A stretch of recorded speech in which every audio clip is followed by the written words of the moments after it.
Apat na pulis pong patay sa pananambang sa Bansalan, Davao del Sur kaninang umaga. May detalye ho dyan si Marita Muahe. Marita.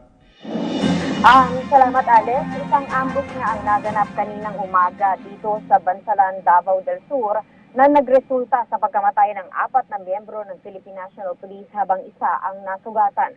Batay sa inisyal na impormasyon, nangyari ang pananambang sa dalawang patrol car na may sakay ng mga pulis at SOCO team bandang alas 7:30 kaninang umaga sa Barangay Sibayan ng pinaniniwala ang mga miyembro ng New People's Army.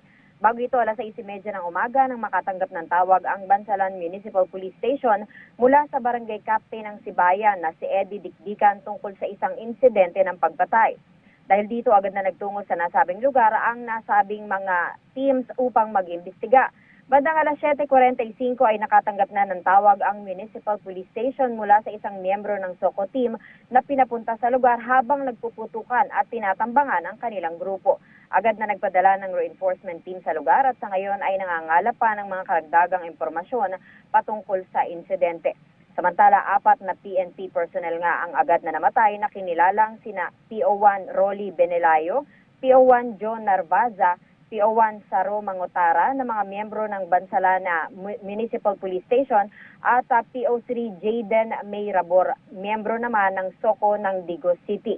Samantalang si PO3 Allen Arnado ay nasugatan at dinala sa isang malapit na ospital.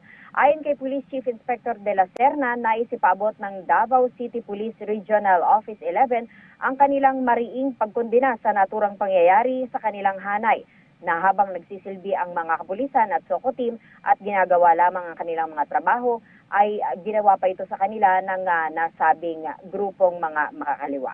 So yan na muna Alex ang ating ulat mula dito sa Davao City para sa PTV News, Marita Muahe. Okay, maraming salamat sa iyo, Marita Muahe.